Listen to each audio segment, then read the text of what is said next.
Hello students, very warm welcome to our online class once again. I am Braj Mohan Tiwari, your SST teacher. Today I am going to teach you history chapter 5 and the topic is rulers and their buildings अर्थात शासक और उनकी इमारतें. In this chapter we will learn about monuments and buildings built during the Delhi Sultanate and Mughal period. इस अध्याय में हम दिल्ली सल्तनत और मुगल काल के दौरान बनाए गए स्मारकों और इमारतों पर चर्चा करेंगे. About the important features of the architecture of this period. इस काल के स्थापत्य कला या वास्तुकला के महत्वपूर्ण विशेषताओं या लक्षणों पर चर्चा करेंगे. And at last about the regional impact on the architecture of this period. और अंत में इस काल के स्थापत्य कला पर स्थानीय प्रभाव पर चर्चा करेंगे. Let us start now. Between the 8th and the 18th centuries, the rulers built two kinds of buildings. The first kind included forts, palaces and tombs, while the second category included public buildings like temples, mosques, tanks and wells for the people. 8वीं और 18वीं शताब्दियों के बीच शासकों ने दो प्रकार के इमारतों का निर्माण करवाया. पहले कैटेगरी में शामिल थे फोर्ट्स अर्थात किले, पैलेसेज महल एंड टॉम्स मकबरे. वाइल द सेकेंड कैटेगरी जबकि दूसरे श्रेणी में जो भवन आते थे वो इस प्रकार थे जैसे टेम्पल्स मंदिर, मॉस्क मस्जिद, टैंक्स हौज और लोगों के लिए कुओं का निर्माण करवाया था. ये दूसरे कैटेगरी में ये बिल्डिंग आते थे. There were also buildings including temples build by merchants and subordinates of the king. और कुछ और भी इमारतें या भवनें थीं जिसमें मंदिर शामिल थे जिसका निर्माण उस समय के व्यापारी और राजा के अधीनस्थों ने करवाया था. Now come to the main topic. Between the 8th and 12th centuries in Indian architectural style, roofs, doors and windows were constructed by placing horizontal wooden beam across two sides or walls.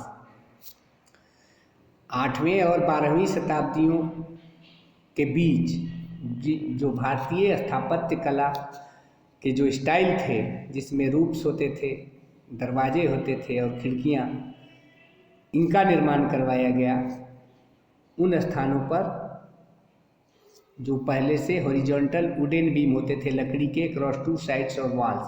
It is known as the trabeate और corbelled style इसको कहा जाता था, which was common in all building temples and step wells. ये उस समय के सभी इमारतों या मंदिरों तथा कुओं के जो स्टेप होते थे उसमें आम होते थे, यानी उसमें सामान्य थी ये जो ट्रेविट या कॉर्बेल्ड स्टाइल जो होते थे. The Turkish conquest added new architectural features to the Indian architecture. लेकिन जब तुर्की के शासकों ने यहाँ पर विजय प्राप्त किया, कॉन्केस्ट एडेड न्यू, तब उन्होंने कुछ नए स्थापत्य कला के विशेषताओं को जोड़ा. दे ब्रॉट arcuate और arch style to carry the weight of bricks over doors and windows. ये जो तुर्की के लोगों ने जो अपनाया स्टाइल उसे हम आर्क कहते हैं, यानी आर्क को हिंदी में मेहराब कहा जाता था. उन्होंने मेहराब का निर्माण करवाया. क्यों करवाया? ताकि वो ईंटों और ईंटों का जो वजन था उसको वो वहन कर सके. They introduced the dome chamber and the cylindrical double मेम्ब्रेट, यानी उन्होंने गुंबदों को निर्माण करवाया और सिलेंडर के आकार का डबल मेम्ब्रेट यानी मेहराब बनवाया. Which came to be used in the buildings that they built in India. यानी तुर्की के आगमन के बाद उन्होंने भारत में मेहराब शैली का प्रतिपादन किया. द अर्लीस्ट सल्तनत monuments include the Quwwat-ul Islam mosque at Delhi, the 2.5 Din ka Jhonpra at Ajmer and the Qutub Minar at Delhi. यानी जब सल्तनत पीरियड प्रारंभ हुआ तो इसमें कुव्वतुल इस्लाम मस्जिद दिल्ली में जो है और 2.5 दिन का झोपड़ा अजमेर में है और कुतुब मीनार दिल्ली में है. The Khiljis started the use of the true arch and true dome. अब खिलजी वंश के शासकों ने मेहराब और गुंबद का प्रचलन किया. The Alai Darwaza the entrance door to Qutub Minar was an important monument of the period, यानी खिलजी वंश के दौरान इन इमारतों का निर्माण हुआ। The Tughlaqs made the tomb of Ghiyasuddin Tughlaq, और जो तुगलक वंश का जब शासन आरंभ हुआ तो उन्होंने गियासुद्दीन तुगलक का मकबरा बनवाया। The city of Tughlaqabad and mosque like Khirki Masjid and Kali Masjid. The Sayyids and the Lodis are known for building a large number of tombs in and around Delhi. और सैयद और लोधी वंश के जो शासक थे उन्होंने बड़ी संख्या में दिल्ली और उसके आसपास अनेक मकबरों का निर्माण करवाया। The Lodhi garden was made during the Lodhi period and contains the tombs of all the Lodhi rulers. और लोधी वंश के शासकों ने लोधी गार्डन का निर्माण करवाया, जिसमें लगभग सभी प्रमुख लोधी शासकों का मकबरा शामिल है। Now come to the next topic, forms and material, यानी किस सामग्री का इस्तेमाल हुआ इनको बनाने में। The Turkish rulers build buildings with an arch, यानी जो टर्की के शासक थे उन्होंने जो इमारत बनवाया उसमें मेहराब होता था। So they used a new cementing agent, तो उन्होंने जो है नए सीमेंट का उपयोग करना प्रारंभ किया। मोर्टार फॉर कंस्ट्रक्शन, यानी अपने निर्माण में उन्होंने नए प्रकार के सीमेंटिंग सामग्री का इस्तेमाल किया। Two of the finest innovations introduced during the सल्तनत period were the arch and the dome, यानी जो सल्तनत काल में जो नया इनोवेशन हुआ, नया प्रचलन में लाया गया निर्माण में सामग्री, वो था आर्क यानी मेहराब और डोम मतलब गुंबद। The Tughlaqs introduced the 4 centred arc, यानी इन देयर बिल्डिंग्स, तुगलकों ने 4 मेहराब लगाते थे अपने बिल्डिंग पर। It was used till the end of the सल्तनत, और इसका इस्तेमाल सल्तनत यानी दिल्ली सल्तनत के शासनकाल के अंत तक इसका प्रचलन रहा। The material commonly used for plastering buildings was gypsum, और उस समय जो इमारतों के प्लास्टर के लिए सामग्री इस्तेमाल होता था मुख्य था gypsum. Also lime paste was used for places that needed to be secured against the leakage of water such as roofs, और छत को लीकेज से बचाने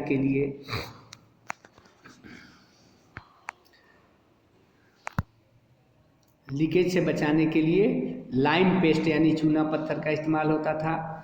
Indigo watts canals and drains, यानी प्लास्टर के लिए जिप्सम और lime paste was used for places that needed to be secured against the leakage, यानी पानी के लीकेज से बचाने के लिए, जैसे छत हो गया, इंडिगो वेट्स हो गया, कैनाल्स एंड ड्रेन्स हो गए, इसको लीकेज से बचाने के लिए लाइम पेस्ट का इस्तेमाल होता था। Now come to the next page. Calligraphy and geometry were used to decorate the buildings, यानी सुलेख और ज्यामिति का इस्तेमाल होता था। Calligraphy was an important element of decorative art in the buildings of this period, यानी बिल्डिंग के दीवारों पर जो सुलेख यानी लिखा जाता था ये उस समय की मुख्य विशेषता थी। The verses from the Quran were inscribed on buildings in angular script known as Kufi, यानी जो कुरान के छंद होते थे, कुरान की जो आयतें होती थी उन्हें बिल्डिंग के दीवारों पर लिखा जाता था, जिसे कुफी कहते थे। Geometric shapes in abstract form where also used in this buildings, और इन इमारतों में ज्यामितीय आकारों का इस्तेमाल होता था।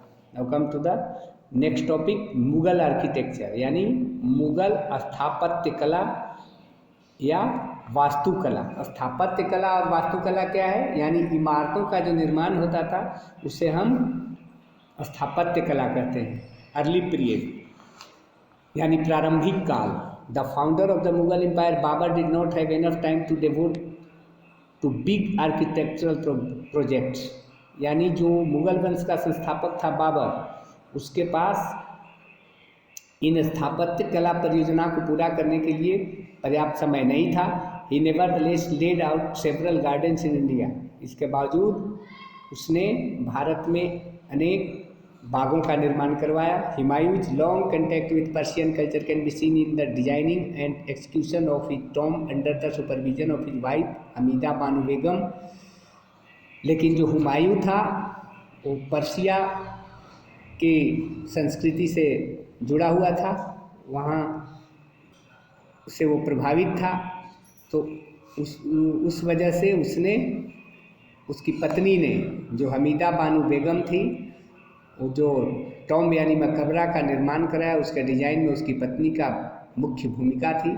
Built by Mirak Mirza Ghiyas a native of Persia, Humayun's tomb stands as the earliest specimen of the use of the double dome in India. यानी भारत में एक नमूना है डबल डोम यानी 2 गुंबद से युक्त जो हुमायूं का मकबरा बना हुआ है, जिसके बनाने वाले निर्माणकर्ता थे मिराक मिर्जा गियास, जो पर्शिया के नागरिक थे। उन्होंने इसका निर्माण किया था।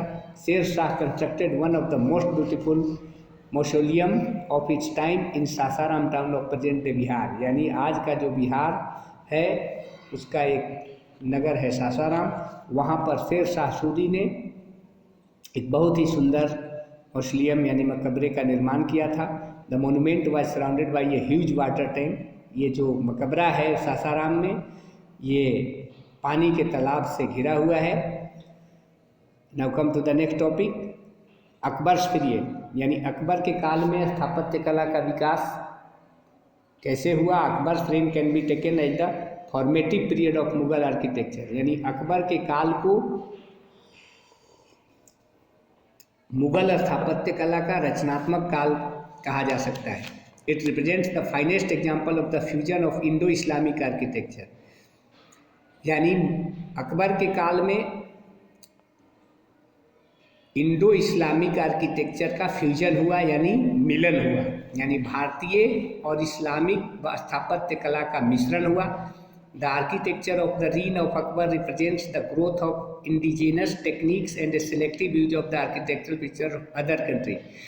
यानी जो स्थापत्य कला विकसित हुआ अकबर के काल में, उसमें जो इंडिजिनस मतलब देसी तकनीक और कुछ चुनिंदा जो स्थापत्य कला के विशेषता थी दूसरे देशों की, उसे भी अपनाया गया। The buildings mainly use red sandstone as the building material. और जो अकबर के काल में जो इमारतों का निर्माण हुआ उसमें लाल बलुई पत्थर का इस्तेमाल किया गया। One of the earliest buildings projects of Akbar reign was the construction of the Agra Fort, a fortress palace। यानी सबसे महत्वपूर्ण निर्माणों में एक निर्माण था आगरा का किला। Its massive walls and battlements gave an effect of great power. यानी ये अकबर की शक्ति को प्रदर्शित करता था। Inside the fort Akbar had built many structures in the Bengal and Gujarat style. और किला के अंदर अकबर ने बहुत से स्ट्रक्चर्स यानी बहुत से ढांचों का निर्माण किया था जो बंगाल और गुजरात की शैली में थी। Most of these except the Jahangiri Mahal were डेमोलिश्ड bye Shahjahan. इनमें से अधिकांश निर्माणों को शाहजहां ने ध्वस्त कर दिया। केवल जहांगीरी महल को छोड़कर बाकी सभी जो अकबर के द्वारा बनाया गया स्ट्रक्चर थे उसे शाहजहां ने ध्वस्त कर दिया। Today the Delhi gate of the fort and the Jahangiri Mahal are the only representative buildings of Akbar श्री। यानी आज भी हम दिल्ली गेट जो फोर्ट का था एंड द जहांगीरी महल जो हैं वो अकबर के काल की निशानी है। Akbar also built a new capital at Sikri nearly 40 kilometres west of Agra. यानी अकबर ने आगरा के लगभग 40 किलोमीटर पश्चिम में नई राजधानी का निर्माण किया सिकरी में। The new capital was name Fatehpur, इसलिए उस नई राजधानी का नाम फतेहपुर सिकरी पड़ा। Important buildings of the capital included the tomb of Salim Chishti, Jami Masjid, Jodha Bai's palace, Panchmahal and Diwan-e Aam rectangular यानी आयताकार जो है कोर्ट यार्ड बनाया गया surrounded by colonnades. All the buildings were built in characteristic rich red sandstone. ये सभी जो भवनें या इमारतें थी वो रेड सैंडस्टोन से बनाई गई थी। The pillars lintels, brackets, tiles and posts were cut from local rocks and assembled with the use of mortar. यानी ये सारे जो इमारतों का निर्माण हुआ था वो स्थानीय जो चट्टान थे, वहाँ जो पत्थर मिलते थे उसी से को काट कर बनाया गया था। In 1596 Akbar built a victory gate the Buland Darwaza to commemorate his conquest of Gujarat. 1596 में अकबर ने गुजरात के विजय के स्मृति में बुलंद दरवाज़ा का निर्माण किया। It was built in red and yellow sandstone. इसका निर्माण लाल और पीले बलुई पत्थरों से किया गया, जिसमें वाइट मार्बल यानी कि सफ़ेद संगमरमर का भी इस्तेमाल किया गया। The entrance has been formed by a huge central arch which is crowned by an array of domed kiosks. Now come to the next topic, Jahangir period यानी अकबर के बाद जहांगीर का काल। During the reign of Jahangir and Shahjahan, the red sandstone is soon replaced by marble in its most refined form. यानी जहांगीर और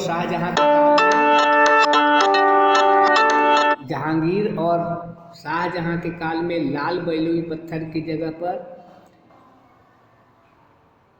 संगमरमर का इस्तेमाल होने लगा।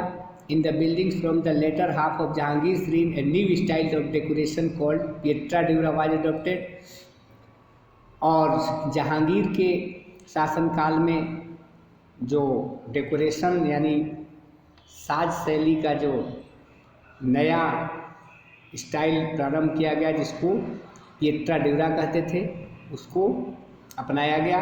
In this method semi precious stones यानी इसमें जो कीमती पत्थरें होती थी, सेमी प्रीशियस यानी अर्ध precious stones such as lapis lazuli, onyx, jasper, topaz and carnelian were embedded in the marble। यानी जो मार्बल थे उसमें इन कीमती पत्थरों को जड़ा जाता था। The transition from the splendor of Akbar's buildings to a more beautiful architecture of the later periods is evident in Itmad-ud-Daula's tomb built by, now move to the next page,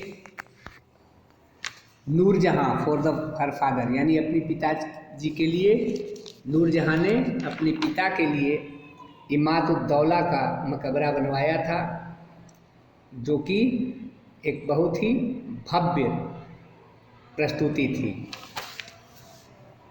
Jahangir was a pattern of the art of laying out gardens rather than building huge monuments. Jahangir जो था वो बागों का शौकीन था, यानी वो बड़े बड़े स्मारकों की तुलना में बाग बनाना पसंद करता था। Some of the famous Mughal gardens of Kashmir such as the Shalimar Bagh और निशात बाग जो है वो इसकी निशानी है। Now move to the next topic, Shahjahan the prolific builder. Shahjahan जो था वो बहुत ही मशहूर निर्माता था। In contrast to Jahangir, his son and successor,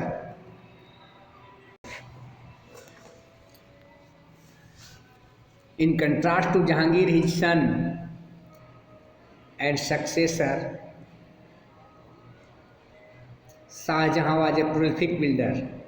यानी जहांगीर की तुलना में शाहजहां एक बहुत ही अच्छा निर्माता था। His reign was marked by extensive architectural works with his favorite building material the marble। यानी उसने अपने इमारतों में संगमरमर का इस्तेमाल किया। द लाल किला और the red fort built by him in Delhi following the old courses of the Yamuna river has two gateways, the Delhi and Lahore gate. Lal Qila जिसे हम रेड फोर्ट कहते हैं, शाहजहां ने जो यमुना का पुराना धारा था उसके पास बनवाया था। इसके दो दरवाजे थे जिसको दिल्ली गेट और लाहौर गेट कहते हैं। There are several notable buildings inside like Diwane Aam. और इस लाल किला के अंदर उसने और भी कई एक मशहूर इमारतों का निर्माण करवाया था, जैसे दीवाने आम, दीवाने खास और रंग महल। The Moti Masjid in the Agra fort was built by Shahjahan in white marble with black marble calligraphy. Heightening the elegance of the structure, यानी आगरा में the Moti Masjid in the Agra fort, यानी आगरा के किला में जो मोती मस्जिद का निर्माण शाहजहाँ ने करवाया था वो सफ़ेद संगमरमर के साथ साथ उसमें ब्लैक मार्बल का भी इस्तेमाल किया गया, कैलीग्राफी यानी सुलेख का इस्तेमाल किया गया, जिसके वजह से इस इमारत की जो भव्यता है वो और बढ़ जाती है। The Jama Masjid in Delhi is the largest building of its kind in India, और जो जामा मस्जिद है दिल्ली में वो बहुत ही बड़ा इमारत है। Built on a raised platform and surrounded by arcades, it has been left open on both side, इसे दोनों तरफ खुला छोड़ा गया है। The Taj Mahal is undoubtedly Shah Jahan grandest and most well known project, और जो ताजमहल है वो बेशक शाहजहाँ की सबसे भव्य निर्माणों में से परियोजनाओं में से एक है। द कंस्ट्रक्शन वर्क बिगन इन 1632, यानी ताजमहल का निर्माण कार्य 1632 में प्रारंभ हुआ, and most of it was completed by the year 1643, और ये लगभग 1643 में बनकर तैयार हुआ। It is a rectangular complex with A high enclosure wall and Lofty entrance gateway in the middle of the southern side, यानी यह एक आयताकार कम्प्लेक्स है और इसका जो एंट्रेंस है, प्रवेश द्वार है, वो दक्षिण तरफ है, middle of the southern side, यानी दक्षिणी तरफ के बीच में उसका एंट्रेंस है, प्रवेश द्वार है। The main building of the Taj stands on a high marble platform at the northern end of the enclosure. To the west of this structure is a mosque with a replica on the east side, retaining the effect of symmetry. The Taj Mahal is a square building है, ये वर्गाकार, and a beautiful bulbous dome top with, और इसमें जो है गुंबद लगे हुए हैं with an inverted lotus rise above it, उस पर लोटस यानी कमल का आकार बना हुआ है। Now move to the next page. Corners of platform rise 4 circular minarets हैं। The decorative features of the buildings consist of calligraphy, इसमें सुलेख का किया गया है प्रयोग, यानी दीवार पर लेखन हुआ है। इनले work in the exterior and Petra dura का भी इस्तेमाल हुआ है इसके अंतरिम भाग में। Marble the main building material is of the finest quality broad from Makrana query near Jodhpur, और इसमें जो मार्बल का इस्तेमाल किया गया है संगमरमर का, उसे जोधपुर के समीप मकराना के खान से मंगाया गया था। The garden in front of the main structure is divided into 4 quadrants with 2 canals running across forming the quadrants. The cenotaph in the main hall was enclosed originally with a screen in golden tracery, but it was later replaced by Aurangzeb with a marble screen. Now move to the next topic. Aurangzeb के काल में कैसी इमारतें बनी? Aurangzeb had none of his father's passion for architecture. Aurangzeb को स्थापत्य कला में खास रुचि नहीं थी। Under him the generous encouragement given by his predecessors to the arts was almost withdrawn, यानी औरंगजेब के काल में उनके जो पहले के जो शासक थे, उन्होंने जो कला का विकास किया था उसे लगभग इसने वापस ले लिया, क्योंकि इनके जो पहले के शासक थे वो उदार थे। The major buildings built during his period include his mausoleum in Aurangabad, the Badshahi Masjid in Lahore and the Moti मस्जिद एट लाल किला दिल्ली, यानी यही 2-3 जो स्ट्रक्चर थे उसके मुख्य स्ट्रक्चर थे। After Aurangzeb death in 1707 the Mughal empire decline, और औरंगजेब की मृत्यु जब हुई 1707 ईस्वी में, उसके बाद मुगल वंश का पतन हो गया। The few buildings that way are built during the first half of the 18th century imply testify the declining conditions that ensued, यानी औरंगजेब की मृत्यु के साथ जब मुगल वंश का पतन हो गया, उसके बाद जो ये भवन निर्माण और अन्य प्रकार की जो इमारतों का निर्माण कार्य था लगभग बाधित हो गया। Now move to the next topic, regional impact on architecture, यानी स्थापत्य कला पर स्थानीय प्रभाव क्या था। Temple architecture particularly the Dravida और south Indian style of architecture जिट स्पीक अंडर द चोला, यानी जब चोल वंश का शासन था उस समय मंदिर स्थापत्य कला, खासकर द्रविड़ जिसे हम दक्षिण भारतीय शैली कहते हैं स्थापत्य कला का, वो विकसित हुआ। The chief feature of Chola temple is the vimanam और the tower which was later eclipsed by the richly ornamented gopuram और गेटवे इन द बृहदेश्वर और Rajarajeshwara temple dedicated to Shiva, यानी जो शिव जी का मंदिर बना बृहदेश्वर या राजराजेश्वर में। द विमान और tower is about 57 metres high, यानी उसमें जो टावर था वो 57 मीटर ऊंचा था। अपॉन ए स्क्वायर कंप्राइजिंग 13 सक्सेसिव स्टोरीज, यानी 13 मंजिल था वो मंदिर। Similarly Rajendra one erected a splendid temple at his new capital Gangaikonda में, जो है जो नई राजधानी थी राजेंद्र वन की, वहाँ पर उन्होंने एक मंदिर का निर्माण कराया Cholapuram. The creation of a large empire under the Mughals brought different regions into close contact with them, the contact in the fusion and exchange of architecture styles. तो the creation of a large empire under the Mughals, यानी मुगलों के अंतर्गत जो बड़े साम्राज्य का निर्माण हुआ। Broad different regions into clause, तो जो क्षेत्र थे वो नज़दीक आए, और जब नज़दीक आए तो दोनों की जो शैलियाँ थी स्थापत्य कला की वो मिल गई, मिश्रित हो गई, मिश्रण हो गया, अदला बदली हुआ। यानी जो रीजनल शैली थी उसे मुगलों ने अपनाया, और मुगलों का जो शैली था उसे स्थानीय शासकों ने अपनाया। Mughal rulers were particularly skilled in adapting regional architecture style in their own buildings, यानी अपने भवनों में जो स्थानीय स्थापत्य कला की शैलियाँ थी उसे मुगलों ने अपना लिया। They were particularly fond of the Bangla dome, roof which resembled a thatched hut, they used it in their architecture, यानी जो गुंबद था उसे अपना लिया मुगलों ने। The impact of other regions was also evident at Fatehpur Sikri. Many of the buildings reflect the architecture style of Gujarat and Malwa. और फतेहपुर सिकरी में जो जिन भवनों का निर्माण किया गया उसमें गुजरात और मालवा शैली स्थापत्य कला की शैली परिलक्षित होती है।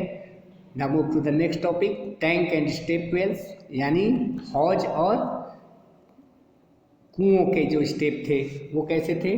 Tanks were constructed around temples for ritual bathing, यानी कर्मकांड के समय जो स्नान के लिए जो हौज होते थे वो बनाए जाते थे मंदिर के आसपास। दे वेयर नोन एज कुंड, उनको कुंड कहा जाता था। दे वेयर यूजुअली रेक्टेंगुलर, वो सामान्यतः आयताकार होते थे आकार में। And were surrounded by steps, और उन पर चढ़ने उतरने के लिए स्टेप्स बने होते थे। The Turkish rulers in Delhi later follow this tradition, और बाद में जब टर्की के शासक यहाँ आए तो उन्होंने इस परंपरा को अपना लिया। Iltutmish constructed a large reservoir called Hauz Sultani, और किंग्स रिजर्वायर उसको कहा गया। The sufi saint also got reservoirs constructed around the hospices. In the 14th century Nizamuddin Auliya began the construction of a reservoir, यानी 14वीं शताब्दी में निजामुद्दीन औलिया ने भी एक रिजर्वायर यानी जल संग्रह का निर्माण करवाया। A feud across between him and then sultan of Delhi Ghiyasuddin Tughlaq. Now move to the next page. The sultan forbade the laborers from working anywhere else but on his fort।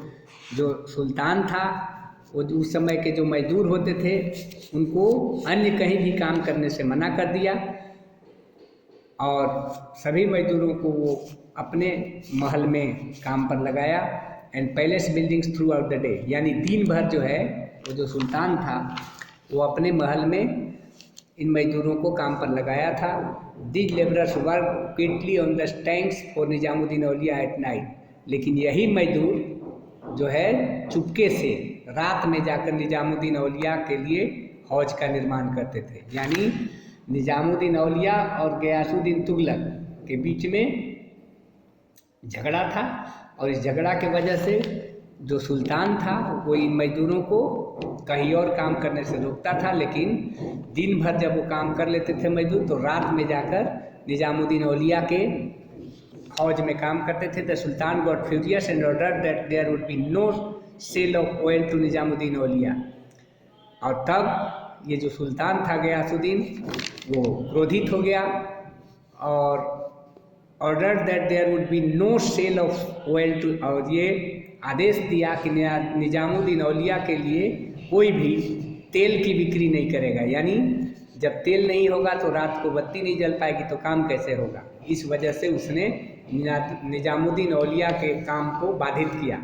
The myth is that Auliya blessed the water to work as fuel and the work was completed. लेकिन ऐसा कहा जाता है, ऐसा एक myth है, यानी लोगों का ऐसा मानना है कि औलिया को ये वरदान प्राप्त हुआ कि पानी ही ईंधन के रूप में काम करने प्रारंभ कर दिया और उनका काम पूर्ण हो गया।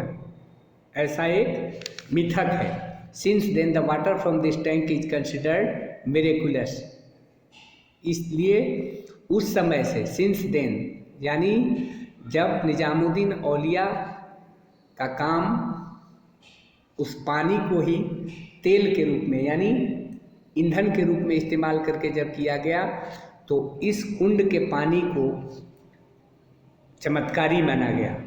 स्टेप वेल्स और baolis where completely different structure. और जो कुओं के स्टेप होते थे या बाउली जो होते थे, वो बिल्कुल अलग प्रकार के होते थे।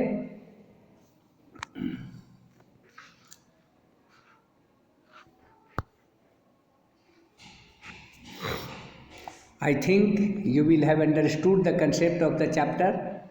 We will meet in next video. Till then, take care of your health. Namaskar.